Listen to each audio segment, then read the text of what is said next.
தகரம் டிவி நேயர்கள் அனைவருக்கும் வணக்கம். தமிழ்நாட்டில் அனைத்து இந்திய அண்ணா திராவிட முன்னேற்ற கழகம் என்ற ஒரு எதிர்க்கட்சி வரிசையினுடைய தன்மையை இழந்து விட்டது என்றுதான் சொல்ல முடியும். ஏனென்று சொன்னால் புதுக்கோட்டை மாவட்டத்தில் இருக்கக்கூடிய வேளாண்மை துறையில தமிழ்நாடு முழுவதும் வேளாண்மை துறை இருக்கு. அதுலயும் புதுக்கோட்டை மாவட்டத்தில் இருக்கக்கூடிய இணை இயக்குனர் முதல்ல உதவி அலுவலராக வேலைக்கு போறாங்க சங்கரலட்சுமி. அவங்க அதுக்கப்புறம் துணை இயக்குனராக போறாங்க, பிற பதவிக்கும் போறாங்க.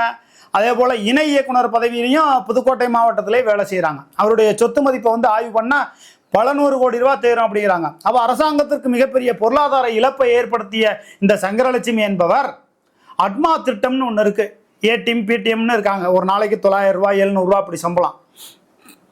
40 பேத்துக்கு புதுக்கோட்டையில் அந்த வேளாண்மை துறையில் அட்மாவில் கடந்த 5 ஆண்டு காலத்திற்கு மேலாக சம்பளம் வழங்கவில்லை என்று சொல்லப்படுகிறது. அப்போ சங்கரலட்சுமி இணை இயக்குனருக்கோ கூடுதல் இயக்குனராக இருக்கக்கூடிய சங்கரலிங்கம் அவர்களுக்கோ அல்லது பிற அதிகாரிகளுக்கோ ஒரு 4 மாதம் 3 மாதம் சம்பளம் போகலன்னா நீங்கள் கவலைப்படுவீங்களா? உங்களுக்கு சம்பளம் பெருசு இல்லை. கிம்பளமே என்ஓசியில் புதுக்கோட்டையில் இருக்க சங்கரலட்சுமி மாதம் ஆனால் 20 லட்ச ரூபா 30 லட்ச ரூபா வீட்டுக்கு எடுத்துகிட்டு போகிறாங்க லம்பா. அவருடைய சொத்து மதிப்புகளை ஆய்வு பண்ணணும். நிச்சயமா பினாமியெல்லாம் வச்சுக்க மாட்டாங்க. அவங்களுடைய மகள், அவருடைய உறவினர்கள், ரத்த சொந்தங்கள் இந்த பேரில் தான் சொத்து வச்சிருப்பாங்க. அந்த சொத்துக்களை எல்லாம் ஆய்வு பண்ணால் தெரியும். புதுக்கோட்டை மாவட்டத்தில் இருக்கக்கூடிய ஆளுங்கட்சியும் அது பற்றி கவலைப்படவில்லை, எதிர்கட்சியும் அது பற்றி கவலைப்படவில்லை. அப்போ புதுக்கோட்டை மாவட்டத்தில் மட்டுமா அப்படி அட்மா திட்டத்தில் நடக்குது அப்படின்னா தமிழ்நாடு முழுவதுமாக பல இடங்களில் நடக்குது. இந்த வேளாண்மை துறையில் இருக்கக்கூடிய தோட்டக்கலை வேளாண்மை விரிவாக்க மையம் இதில் இருக்கக்கூடிய ஓட்டுநர்களுக்கு முறையாக நீங்கள் 15 வருஷம் 10 வருஷத்துக்கு மேலே வேலை பார்த்துருக்காங்க. அவங்களுக்கு உரிய வேலை நிர்ணயம் என்று ஒன்று இருக்கிறதல்வா, நிரந்தர பணி என்று ஒன்று இருக்கிறதல்வா, அதை இந்த அரசாங்கம் செய்து கொடுத்ததா? இல்லை. அப்ப தமிழ்நாட்டில் எவ்வளவோ பிரச்சனைகள் இருக்கு. காலையில எந்திரிச்சா நைட் ஆனா 24 மணி நேரமும் அம்மையார் சசிகலா அதிமுக உள்ள போவாங்களா, ஓபிஎஸ் உள்ள போவாங்களா, இபிஎஸ் சேர்த்துக்கு வாரா, ராஜன் செல்லப்பா கெடு கொடுக்குறாரு, ஓ பன்னீர்செல்வம் நிபந்தனையற்ற முறையில் அப்படிங்கிறாரு. தமிழ்நாட்டில் எவ்வளவு கேவலமான கூத்து நடக்குது பாருங்க. நீங்கள் இந்த அதிமுகக்குள்ள போனா உடனே தமிழ்நாட்டில் அப்படியே தேனாரும் பாலாரும் ஓட போகுதா? ஒரு மண்ணாங்கட்டையும் கிடையாது. சமயபுரம் 4 ரோட்டில் ஒயின் ஷாப்புக்கு முன்னாடி வச்சுக்கிட்டு காலையில் 4 மணிலேருந்து சரக்கு ஓட்டுறான். கேவலமா இருக்கு. இங்க ஐயாக்கண்ணு தேசிய தென்னிந்திய நதிகள் இணைப்பு சங்கத்தினுடைய தலைவர் ஐயாக்கண்ணு அவர்களும் புதுக்கோட்டை திருச்சி கலெக்டர்கிட்ட மனு கொடுத்துட்டு பார்த்துட்டாரு. திருச்சி கலெக்டர் பேசாம திராவிட முன்னேற்ற கழகத்தில் ஒரு உறுப்பினராக போய் சேர்ந்துடலாம். அந்த அளவுக்கு திருச்சி மாவட்டத்தில் மிகப்பெரிய அளவுக்கு அரசாங்கத்திற்கு பொருளாதார இழப்பை ஏற்படுத்தக்கூடிய வகையில் அனைத்து சம்பவங்களும் நடந்து கொண்டிருக்கிறது. நானும் குறுஞ்செய்தியாகவும் செல்லில் நான் பல அதிகாரிகளுக்கு தகவல் அனுப்பியிருக்கேன். எந்த நடவடிக்கையும் இல்லை. மனுவாகவும் நம்ம கொடுத்து பார்த்துட்டோம், அப்படியும் எந்த நடவடிக்கையும் இல்லை. அப்போ மக்களுடைய வரிப்பணம் விடயமாக்கப்படுகிறது என்பதற்கு சான்றாகத்தான் ஏன்னா அந்த அரசாங்க அதிகாரிகள்லாம் மிகப்பெரிய அளவுக்கு ரவுடிசம் செய்து கொண்டிருக்கிறார்கள். புதுக்கோட்டையில் ஜகுபர் அலி என்பவர் படுகொலை செய்யப்பட்டிருக்கிறார். இப்படி பல பிரச்சனைகள் இருக்கு. இந்த அனைத்து இந்திய அண்ணா திராவிட முன்னேற்ற கழகம் ஏன் என்று கேட்கவில்லை. தெருவுக்கு ஜகுபர் அலி படுகொலை செய்யப்பட்டார் என்று தெருவுக்கு போராடவில்லை. அப்ப இந்த அனைத்து இந்திய அண்ணா திராவிட முன்னேற்ற கழகம் நான் ஓ பன்னீர்செல்வத்துக்கு முன்னாடியே நான் பதவிக்கு வந்துட்டேன் வாய்களிய தேனியில போய் பேசுறாரு எடப்பாடி பழனிசாமி அவர்கள். உங்கள் மாவட்டத்தில் இருக்கக்கூடிய தங்கவேல் என்பவர் எடப்பாடி பழனிசாமியை கிளிகள்னு கிழிச்சு எடுக்கிறார். நம்ம எடப்பாடி பழனிசாமியை தவறா சொல்லலைங்க, ஓ பன்னீர்செல்வத்தை தவறா சொல்லலை, அம்மையார் சசிகலாவை தவறா சொல்லலை. நாங்களெல்லாம் ஒரு குட்டையில் ஊறிய மட்டைகள் என்று ஒன்றாக இணைந்து விட போகிறார்கள் ஒரு காலகட்டத்தில். அது நடக்கத்தான் போகிறது. அப்படியே நடந்தாலும் கூட அம்மையார் சசிகலா அவர்களுடைய தலைமையில இந்த அதிமுக பயணித்தாலும் கூட, அதிமுக ஆட்சிக்கு வந்தாலும் கூட, அதிமுக ஆட்சியிலே ஊழல் முறைகேடுகள் அதிக அளவுக்கு நடந்தாலும் கூட அதை சுட்டி காட்டாமல் செவிடன் காதில் ஊதிய சங்கு போல நாம கண்டு காணாம போறோமா? அப்பையும் அம்மையார் சசிகலா அவர்களுடைய இந்த அதிமுகவில் ஊழல் முறைகேடு நடக்கிறது என்பது சத்தியமா நான் சுட்டி காட்டுவேன். யாருக்கும் நம்ம பயப்படணுங்கிற அவசியம் கிடையாது. இந்த அனைத்து இந்திய அண்ணா திராவிட முன்னேற்ற கழகம் எதிர்கட்சி தன்மையை இழந்து விட்டது. எதிர்கட்சியாக செயல்படக்கூடியது போன்ற பத்திரிகையாளர்கள் பார்க்கக்கூடிய நேயர்கள் தான் எல்லாருமே சமூக வலைதளங்கள்ல திமுக ஆட்சியில நடக்கக்கூடிய நல்லவைகளை பாராட்டியும் தீயவைகளை சுட்டி காட்டியும் நம்ம செய்தி போடுறோம். அப்ப இந்த அனைத்து இந்திய அண்ணா திராவிட முன்னேற்ற கழகம் என்ற ஒரு கட்சி ஒன்றாக இணையாமல் தரிகட்டு மிகவும் நம்ம கிராமத்துல சொல்லுவாங்கல்ல, சீலப்பேனை குத்தி சிரிப்பா சிரிச்சு சீலப்பேனை குத்துறது மாதிரி ஆகி போச்சுன்னு, அந்த மாதிரி போச்சு. கழுதை தேய்ந்த கட்டரும்பான கதையாத்தான். நான் ஓபிஎஸ்க்கு முன்னாடியிலேருந்து பதவியில் இருக்கேன்னு சொல்லக்கூடிய எடப்பாடி பழனிசாமி அவர்களே, நீங்கள் பேசியிருக்கிற மேடைகளுக்கு பக்கத்துல பாத்தீங்கன்னா கூட்டமே இல்லை. ஆளே இல்லாத இடத்துல ஏன்டா டீ யாத்திரன்னு விவேக் அவர்கள் சொல்வது போல இந்த எடப்பாடி பழனிசாமி அவர்கள் இந்த அனைத்து இந்திய அண்ணா திராவிட முன்னேற்ற கழகத்தை காலி கூடாரமாகிவிட்டார். ஆக இந்த அனைத்து இந்திய அண்ணா திராவிட முன்னேற்ற கழகம் ஒன்றாக இணையாமல் இந்த தமிழ்நாடு ஒருபோதும் விளங்காது. அடுத்து அந்த எதிர்கட்சி வரிசையில் யார் வரப்போறா? பெரிய அளவுக்கு விஜயை பேசுறாங்க, அந்த கட்சி வளர்ந்துருக்குன்னு. 4%, 6%, 8%, 10%, அதுக்கு மேல ஓட்டு கிடையாது.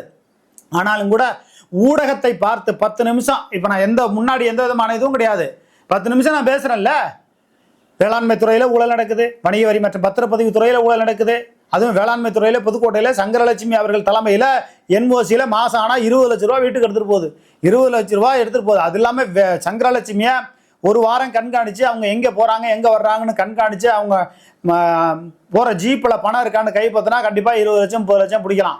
விஜிலன்ஸ் லஞ்ச ஒழிப்புத்துறையெல்லாம் கொஞ்சம் கவனம் செலுத்துங்க. ஏன்னு சொன்னால் மக்களுடைய வரிப்பணம் விரயமாக்கப்படுகிறது. கிட்டத்தட்ட 10 லட்சம் கோடி ரூபாய் தமிழ்நாட்டுக்கு கடன் வந்துருச்சு. இப்ப தமிழ்நாட்டுக்கு 10 லட்சம் ரூபாய் 10 லட்சம் கோடி கடன் வந்துருச்சு. எனக்கு குறுஞ்செய்தியா வந்திருக்கு, ஒரு நண்பர் அனுப்பியிருக்காரு, 10 லட்சம் கோடி கடன் வந்துருச்சு. இந்த ஆட்சி முடிகிற பொழுது இன்னும் 2 லட்சம் கோடி கடன் வந்துடும், 12 லட்சம் வந்துடும். அனைத்து இந்திய அண்ணா திராவிட முன்னேற்ற கழகத்தினுடைய ஆட்சியில 6 லட்சம் கோடி கடன் இருந்துச்சு. இப்ப இவங்க அதை விட 4 லட்சம் கூட கொண்டு வந்திருக்காங்க. அதுபோக இவங்க ஆட்சி அதிகாரம் முடிவுக்கு வருகிற பொழுது அடுத்த திமுக ஆட்சிக்கு வருதா வரலையான்னு நீங்க தான் முடிவு பண்ணணும். ஆனால் திமுக ஆட்சி 5 ஆண்டு கால பதவி முடிகிற பொழுது 12 லட்சம் கோடி வந்துடும். அப்ப இந்த கடன் சுமை எல்லாம் எங்க இருந்து வருது? நகர்ப்புற வளர்ச்சி துறையில திருச்சி மாவட்டத்தில் இருக்கக்கூடிய முதன்மை பொறியாளர் சிவபாதம் என்பவர் மிகப்பெரிய அளவுக்கு அரசாங்கத்தை பொருளாதார இழப்பை ஏற்படுத்தக்கூடிய கிட்டத்தட்ட 100 கோடி ரூபாய்க்கு மேல பொருளாதார ஒரு அதிகாரி மட்டும் அப்படி செஞ்சிருக்கார். அப்படி சில அதிகாரிகளை நம்ம செய்தி போட்டோம்னா அவங்க ஆளுங்கட்சியில உள்ள அமைச்சர்கள்ட்ட சொல்லி இவர் மேல ஏதாவது பொய் கேஸ் போடலாமா? உங்க முதுகுல எவ்வளவு அழுக்கு இருக்கு. ஊழல் முறைகேடுகள் என்பது நகர்ப்புற வளர்ச்சி துறையில மட்டும் இல்ல, கல்வித்துறையில ஆங்காங்க பல பள்ளிகள்ல ஒழுங்கா பாத்ரூம் கிடையாது, கதவு கிடையாது, பாத்ரூமுக்கு முதல்ல கதவு கிடையாது, சுகாதாரமற்ற சூழ்நிலை இருக்கிறது. ஆனால் இந்த திராவிட முன்னேற்ற கழகத்தினுடைய ஆட்சியில எங்களை அப்பான்னு சொல்றீங்க, என்னென்னமோ சொல்றீங்க, உங்களை மக்கள் புகழ்ந்தால் அது உங்களுக்கு இது.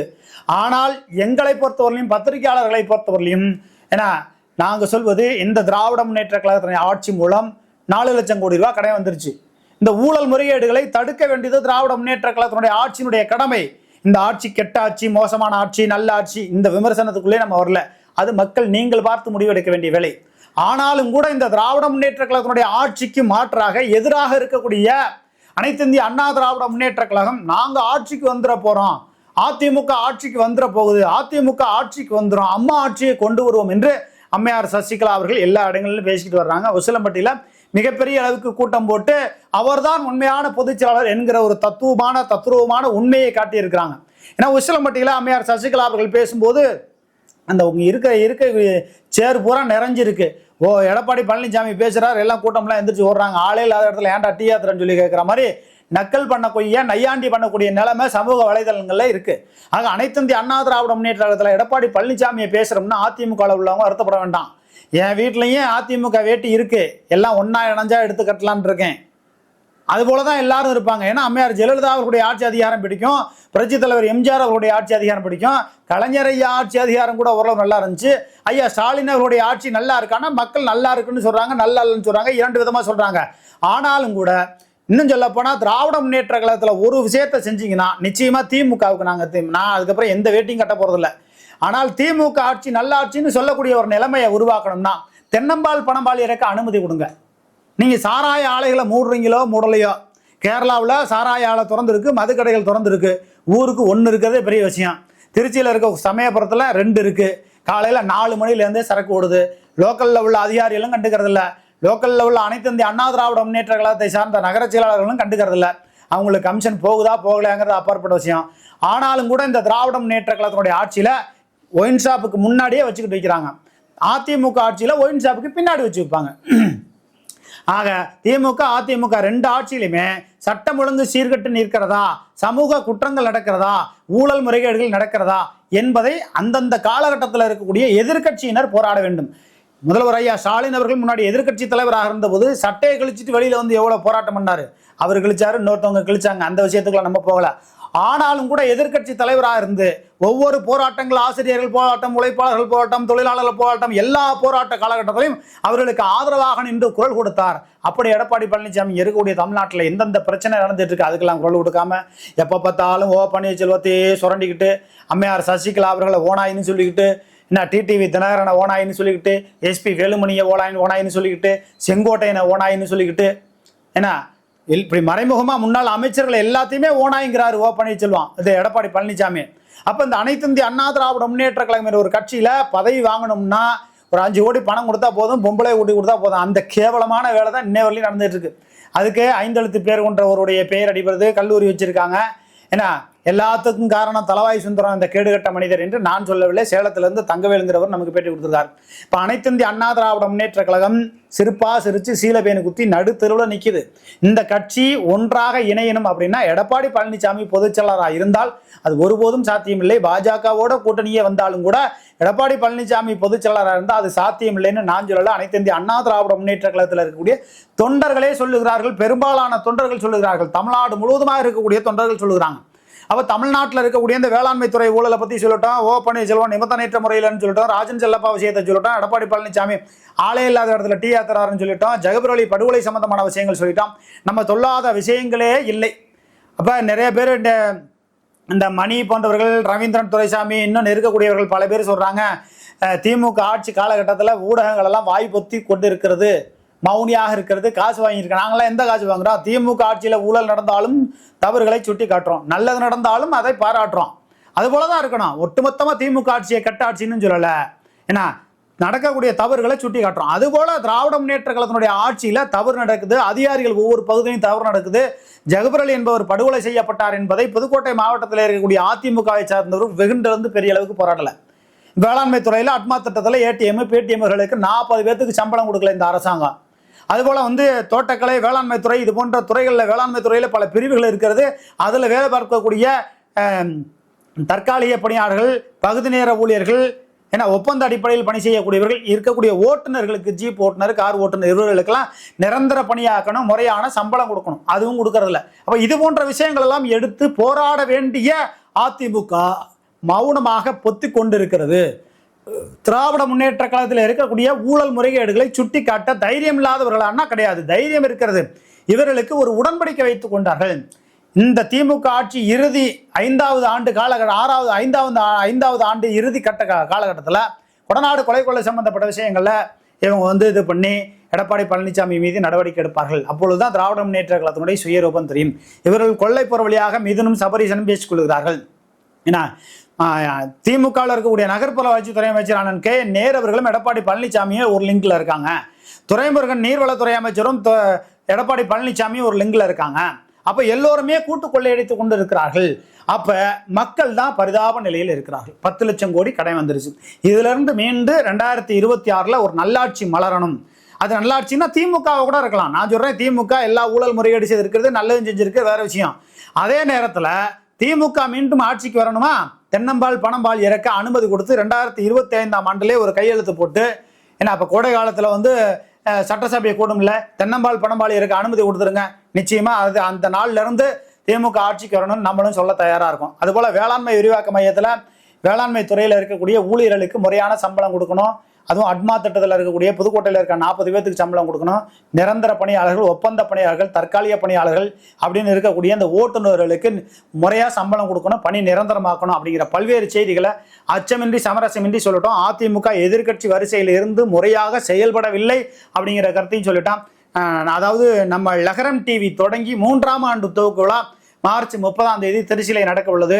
தமிழ்நாடு முழுவதும், உலகம் முழுவதும் இருக்கக்கூடிய தமிழர்கள் எங்கிருந்தாலும் நீங்கள் வாழ்த்து சொல்லுங்கள். பல்வேறு நாடுகளில், லண்டன்ல இருந்து, சிங்கப்பூர்ல இருந்து, துபாயில இருந்து, குவைத்துல இருந்து, மலேசியாவில இருந்து, இன்னும் பல்வேறு நாடுகள்ல இருந்து நம்ம லகரம் டிவி சேனலை நீங்கள் பார்த்து வருகிறீர்கள். எங்கிருந்தாலும் நீங்கள் வாழ்த்து தெரிவிங்கள். அதே நேரத்தில் அந்த லகரம் டிவி வளர்ச்சிக்கு அதில் நம்ம அக்கௌண்ட் நம்பர் கொடுத்துருக்கோம். உங்களால் இயன்ற உதவிகளை செய்யணும்னா அடுத்தடுத்த பொருட்கள், இன்னும் கொஞ்சம் டெக்னிக்கலான கேமரா, இது போன்ற பொருட்கள்லாம் நம்ம வாங்கணும். அதுக்கு உதவி செய்யணும்னு நீங்கள் விரும்புனீங்கன்னா கீழே அக்கௌண்ட் நம்பர் கொடுத்துருப்போம். அதில் நீங்கள் உங்களால் இயன்ற தொகையை ₹1 இருந்தாலும் அது எனக்கு மிகப்பெரிய ஒரு தொகையாக இருக்கும்.